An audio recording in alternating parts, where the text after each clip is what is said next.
नमस्कार साथियों, आप सबका पुनः स्वागत है श्रद्धा एस्ट्रो ज्योतिष में।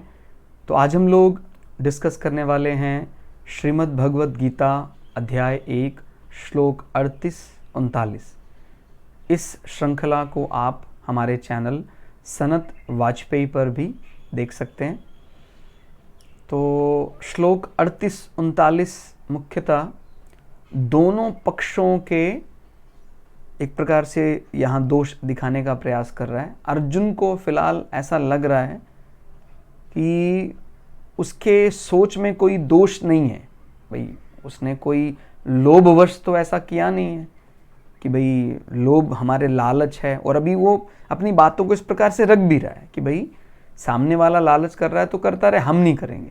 लेकिन कितनी अच्छी मतलब भगवद गीता के इस ज्ञान ने हमारी कितनी बड़ी उलझन को बड़ी सरलता से सुलझा दिया कि मात्र आप लोभ नहीं कर रहे हैं तो यही आपका गुण है क्या, या किसी और अवगुण में आप फंसे हुए हैं।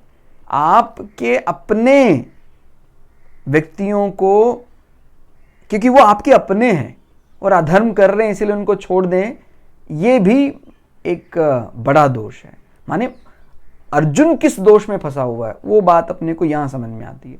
और इस श्लोक से अपने को भी वही सीखना है कि कभी अगर ऐसा हो जाता है, अपने को लगता है कि यार ये सामने वाला लोभी है, हम तो लोभी नहीं है ना, तो चलो छोड़ो उसको। क्या इस प्रकार से बात बन सकती है क्या? हमने अगर इसलिए छोड़ दिया उसको कि भाई वो हमारा संबंधी है, उसको ऐसा उसको मारने से अपने को दोष लगेगा, ये गलत, या उसको दंड देने से अपने को दोष लगेगा, ये गलत बात है। बड़े सरलता से उसको यहाँ पर भगवद गीता के 38 और 39वें श्लोक में यहाँ समझाया गया है। तो अर्जुन के मन में क्या विचार आ रहे? यद्यपि लोभ से भ्रष्ट चित्त हुए ये लोग यानी सामने वाली सेना के दुर्योधन, उनके साथी लोग, ये लोग कुल के नाश से उत्पन्न दोष को और मित्रों से विरोध करने में पाप को नहीं देखते। अर्जुन पूरी अपनी पाक छवि लेकर ये बात रख रहे हैं कि भाई बेचारे अनजान हैं वो, कि वो दोष नहीं देख पा रहे हैं कि आप कुल का नाश कर रहे हैं अपनी लोभ प्रवृत्ति के लिए कि मुझे राज मिल जाएगा। क्योंकि वो आपको पता है, जो इंद्रप्रस्थ, जो राजसु यज्ञ करके युधिष्ठिर ने वो साम्राज्य स्थापित किया था, वो छल से उन्होंने ले लिया। और उसके बाद ऐसा कहा गया भी अज्ञातवास के बाद आप आएंगे तो वो आपको दे दिया जाएगा। लेकिन अब जब समय आया तो फिर उन्होंने मना कर दिया। तो अब वो लोभ उनको हो रहा है उस सुंदर राज्य का, दुर्योधन पक्ष को। तो अर्जुन कह रहे भी हमें तो ऐसा लोभ है नहीं। तो अपने को ये बात ऐसी लगती है कि यार कितनी अच्छी बात कर रहा है अर्जुन, लेकिन भगवद गीता ने इसका विरोध किया है। हमें इस प्रकार से नहीं किसी को छोड़ना है कि भाई चलो वो लोभी है उसको छोड़ दे, ऐसा नहीं है। उसको आगे यहाँ पर उसका निराकरण समझ में आता है कि वो पूरी तरह से युद्ध ना लड़ने के पक्ष में है अभी तक, और भगवान श्री कृष्ण से भी उस बात की पुष्टि कराना चाहते हैं जो उनके मन में। कह रहे हैं तो भी हे जनार्दन, जो हम जन्म जन्मांतर के चक्कर से मुक्त कर सकता है वो कौन है? जनार्दन। यानी यहां श्री कृष्ण के लिए अर्जुन ने कहा है, कुल के नाश से उत्पन्न दोष को जानने वाले हम लोगों को इस पाप से हटने के लिए क्यों नहीं विचार करना चाहिए। मतलब अर्जुन ये बात रख रहे हैं भगवान कृष्ण के सामने, भाई हम तो जानते हैं, चलो सामने वाला पक्ष नहीं जानता, हम तो जानते हैं कि कुल के नाश से दोष लगता है, वो दोष में हम क्यों आगे जाएं, क्यों हम उसको उस पर पुनर्विचार ना करें। अभी युद्ध क्षेत्र में आ गए हैं अभी, फिर भी अर्जुन भगवान श्री कृष्ण से कह रहे हैं क्यों नहीं हम उस पर पुनर्विचार कर रहे हैं। तो आगे चलकर उसका निराकरण भी भगवान श्री कृष्ण द्वारा किया जाएगा। लेकिन हमें, क्योंकि हमने भगवद गीता का अनुसरण किया है, तो हमें यह तो पता है कि उसका आगे जो सार गर्भित जो हमने बात है वो हमने पहले पता है कि भगवान श्री कृष्ण उनको आगे यही समझाएंगे कि चलो ठीक है, वो तो लोभ नामक दोष से ग्रसित है। दुर्योधन को लोभ नामक दोष ने कि भाई राज का लोभ है मुझे, लेकिन आप भी कहीं ना कहीं किसी दोष से ग्रसित हैं। तो बड़ा विचित्र है, कितनी अच्छी बात करने वाला अर्जुन किसी दोष से ग्रस्त, इस कारण से वो बात कर रहे तो कोई कल्पना भी नहीं कर सकता। लेकिन भगवान की ही निश्चल बुद्धि से ये सही बात अपने को समझ में आ सकती है कि हाँ, अपने को ना मारने, मेरे अपने हैं, नहीं मारना है उनको या दंड नहीं देना है, ये भी एक प्रकार का दोष श्रेणी में रखा गया है। तो इसीलिए जब भी कभी हम धर्म के दोराहे में फंस रहे हैं, हम सिर्फ सामने वाले को लोभी समझकर उसको छोड़ दें, ऐसा नहीं है।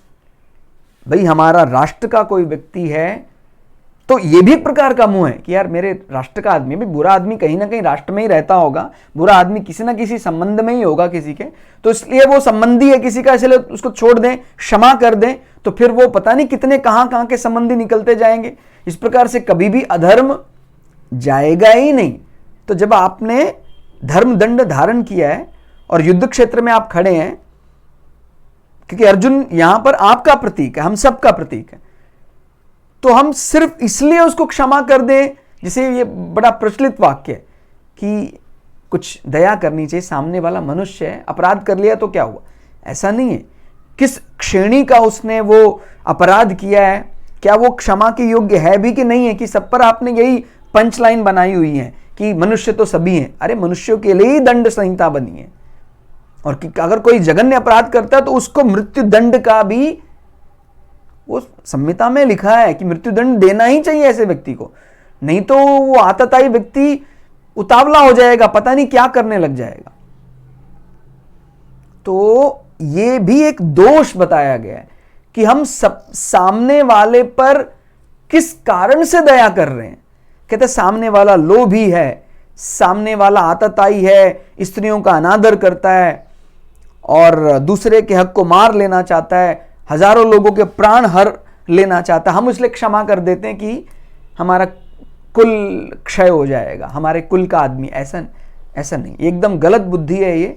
इसको हमें पुनर्विचार करना चाहिए, इसको हमें बदलना चाहिए कि नहीं, दंड तो अधर्मी व्यक्ति को देना ही है, और दंड देना है किस श्रेणी का दंड उसको दिया जा सकता है वो उसका अपराध तय करता है, ना कि उसका रक्त संबंध, कि भाई रक्त संबंध है इसलिए कम देना चाहिए, मेरा ब्लड रिलेशनशिप में है इसलिए कम देना चाहिए। अभी तक हम पूरा संवाद इसी बात को लेकर कर रहे हैं, और गीता ने बहुत ज्यादा इस पर जोर दी है ये बात, क्योंकि सभी लोग इसी बात को रखकर क्षमा कर देते हैं कि भाई अपने ही तो लोग हैं। ध्यान दीजिए, अपने, हम वसुदैव कुटुंबकम वाले लोग हैं। यहां पर हम पूरे संसार भर के जितने जीव हैं सबको अपना ही मान रहे हैं, और उनको हम कोई इस प्रकार की दृष्टि से दंड नहीं दे रहे हैं कि भाई हमारे मन में उनके प्रति कोई द्वेष है, ईर्ष्या है, ऐसी कोई हमारी वृत्ति नहीं है। हम तो पूरी तरह से उनको दंड भी दे रहे हैं और उसमें कोई लिप्त नहीं हो रहे हैं कि भाई दंड देने के बाद भी हम उसे द्वेष करते रहेंगे, ऐसा नहीं है। दंड दिया, दंड देने के बाद अब वो फिर से पवित्र हो गया। दंड का एक बहुत बड़ा एक फायदा बताया गया, लाभ। दंड देने के बाद व्यक्ति का जो पाप कर्म है, वो उसका जो फल है वो क्षीण हो जाता है, कम हो जाता है, खत्म हो जाता है, फिर से वो पवित्र आत्मा हो गया। पवित्र, खारे आत्मा तो हमेशा पवित्र रहते, लेकिन एक समझाने का एक शब्द होता है, पवित्र हो गई आत्मा, ठीक हो गया। यानी उसने जो कुछ ऐसे कर्मों की गठरी ढोई हुई थी जिसमें कुछ बुरे कर्म अधिक थे, उन बुरे कर्मों का अभी क्षय हो गया। तो दंड देना उचित है या अनुचित है, ये हमारा मन तय करेगा या शास्त्र तय करेगा, उसको तो बाय द बुक यानी शास्त्र ही तय करेगा। और भगवत गीता से बड़ा कोई ऐसा रेफरेंस हो नहीं सकता है, इसीलिए हमें भगवत गीता को आधार बनाकर ये तय कर लेना चाहिए कि हम सामने वाले को क्षमा कर रहे हैं, कहीं ये हमारा दोष तो नहीं है। ऐसा आप भारत के इतिहास में पढ़ेंगे तो समझ में आएगा। ये तो आपको एक भगवत गीता के इसमें है, ऐसा कई बार हुआ है, हमारे इतिहास में भी ऐसा हुआ है कि हमने किसी को क्षमा कर दिया क्योंकि वो हमारे संबंध में, और बाद में उसने उस क्षमा का मतलब उसकी जो मूल्य, उसकी कीमत, भारी कीमत चुकानी पड़ी, पूरे राष्ट्र को उसकी कीमत चुकानी पड़े। तो ये तो बहुत बड़ा अधर्म है। आपको उसके बुरे, जो उसने अधर्म किया था, उसका दंड देना चाहिए था। इसी आपाधापी में हम निर्णय नहीं कर पा रहे हैं। अर्जुन भी फंसा हुआ है। अगर उन्होंने भगवत गीता का सही अध्ययन किया होता, माने भारत गुलामी की जंजीरों में जकड़ गया, ऐसी बात नहीं थी कि भारत के पास बल नहीं था, भारत के पास संहिता नहीं थी। अरे संहिता है, लेकिन उसको पढ़ने वाले तो होने चाहिए। अभी संहिता का साधारण अर्थ क्या होता है, माने जो गुरु है वो संहिता जानता है, यानी क्या कैसे करना है, हमारा एक प्रकार से आचार संहिता जिसको बोलते हैं, भाई क्या करना चाहिए। अभी वो गुरु को जानने वाला, गुरु उसको जानने वाला था। अब गुरु का अनादर हमने करना शुरू कर दिया, हमें लगा हमारे बाइसेप्स में ही सारा ताकत है, ये तो शरीर का ही बल है, तो अपने आप ही वो ज्ञान, जो सूक्ष्म ज्ञान था, वो लुप्त हो गया। अभी वो क्यों देगा अपने को ज्ञान, हम उससे लेने के मूड में नहीं है। अपने को तो सारा बल बाहुबल में ही दिखाई दे रहा है। बाहुबल होने के बाद भी ऐसे ऐसे राज्य हार गए भारत के आतताइयों से, आक्रांताओं से, विदेशियों से, जो उनके सामने कहीं टिक नहीं सकते थे, क्योंकि उनको सामान्य व्यवहार की बातें भी पता नहीं थी। वो उस चीज को धर्म बता रहे थे जो धर्म से दूर दूर से, जिसका कोई संबंध नहीं था। तो उसका सही निरूपण जब तक नहीं होगा, कोई भी घर में आएगा, क्या वो अतिथि है क्या? ऐसा नहीं है। उसकी भावना हमारे लिए कैसी है, वो हमसे क्या चाहता है, वो जब तक तय नहीं हो जाता तब तक उसको आतिथ्य नहीं दिया जा सकता कि भाई कोई भी घर पे आपके आता है उसको आतिथ्य दिया जाए। तो अपने को ये ध्यान रखना है, इसका निराकरण करना बहुत आवश्यक है। नहीं तो आप, कोई भी व्यक्ति आएगा वो अतिथि देवो भव है क्या? ऐसा नहीं है। उसकी क्या आकांक्षा है हमारे प्रति, क्या वो हमसे चाहता है। वो कहीं छल से तो कुछ नहीं वो हमसे लेना चाहता है, तो वो हमें ध्यान रखना है। अगर वो हमसे प्रार्थना स्वरूप उसके मन को हमने समझ लिया है, ऐसी समझ भी हमें विकसित करनी होगी। और वो विकसित करने के लिए हमें कहीं ना कहीं गुरुओं का सम्मान, इस प्रकार के ग्रंथों का सम्मान, ग्रंथों को धारण करना है, तब जाकर हम समझ पाएंगे। तो 38वें और 39वें श्लोक को हमने एक साथ यहां आज शामिल किया, और आप लोगों को इन श्लोकों के अर्थ से यह बात समझ में आई कि खाली लोभी व्यक्ति सामने है, उसका लोभ ही दोष मात्र नहीं है। आप किसी मोहवश उसको छोड़ रहे हैं, मेरे राष्ट्र का है, मेरे जिले का है, मेरे प्रांत का है, मेरे कुंडबे का है, मेरे कुटुंब है, तो भी ये दोष है। आप मोह बंधन में फंसे हैं। लोभ भी एक दोष है, मोह भी एक दोष है। तो हमने जितना अपने गुरुओं से सीखा, आपके सामने रखने का प्रयास किया। आपको ये क्लास कैसी लगी कमेंट करके जरूर बताइएगा। मिलते हैं अगली क्लास में, तब तक के लिए जय श्री भगु पराशरा, जय श्री शुक्राचार्य, नमस्कार।